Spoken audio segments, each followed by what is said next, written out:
मित्रांनो सगळ्यांना जय मल्हार. सगळे माझे रसिक मायबाप भंडारभाऊ वाघे खंडोबाचे लेकर सगळ्यांना चंपाषष्ठी म्हणजेच वांगी सरच्या खूप खूप हार्दिक शुभेच्छा. तर आज वांगी सट निमित्त आपलं शेड्यूल असं आहे की आपण जातो ही खंडोबाची वारी मागायला. गळ्यामध्ये भांडरी घातली, हातामध्ये कोटम घेतलं आहे आणि गहू बाजरीच्या पिठासाठी पिशव्या घेतलेल्या आहेत. तर ब्लॉग बघत राहा. तर सुंदर असं आपल्या गावचं वातावरण आहे. गावात आपल्याला रिस्पेक्टली वारी देतात, पण व्हिडिओ करते तिन्ही लोक. त्याच्यामुळे आता काही जण तयारी, पण व्हिडिओ कारागीर नाही, मग मराठशाळेत जातो आणि एखाद्या व्हिडिओसाठी कारागीर आणतो. ब्लॉग बघत राहा. जय मल्हार. ती थेट गाठली मराठशाळा. राशीबाईला लगेच आवाज दिला. तिला सांगितलं तुला 5 रुपये दिली, ती पळतच आली. मग पहिल्यांदा गेलो आमच्या चुलतीनं मस्तपैकी रिस्पेक्टली वारी वाढली, मला चांगले आशीर्वाद दिले, मस्त गोड गोड बोलली.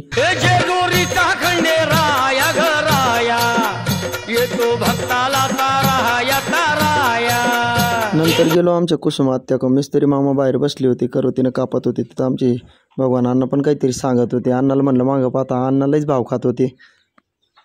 मग आत्याकडून वारी घेतली आणि निघालो पुढं. नंतर मग गावातल्या आमच्या बहिणी का गेलो, आशाबाईने वारी दिली, 51 रुपये दिले. म्हणजे असे बरेच ठिकाणी वारी मागितली, पण लोक व्हिडिओ काढून देते नाही. म्हणजे ज्यांची इच्छा नव्हती त्यांची व्हिडिओ काही काढले नाही. मग गाव पूर्ण मागितलं गेलं. मग कॅमेरामॅनला मस्तपैकी 10 रुपयाचा ठोकळा दिला. ती आनंदानं पळतच गेली. मग मस्तपैकी वारी मागायचा कार्यक्रम आटोपला आहे. कोणी पैसे दिले, कोणी पीठ दिलं, कोणी काय दिलं, तर कोणी चहा पाजला, तर काय खूप आनंद झाला. सांगायचं असं की मला आता ह्या व्हिडिओ पाहून बऱ्याच निगेटिव्ह कमेंट वगैरे भिकारी येतील, भिकारी वगैरे म्हणतील. पण माझं असं म्हणणं आहे, भिकारी वेगळा, भीक मागणं वेगळं आणि वारी मागणं वेगळं. खरं सांगतो, मला जीवनात कोणाला गाण्यात, कोणाला कशात, पण मला सगळ्यात जास्त आनंद भेटतो हे काम करताना.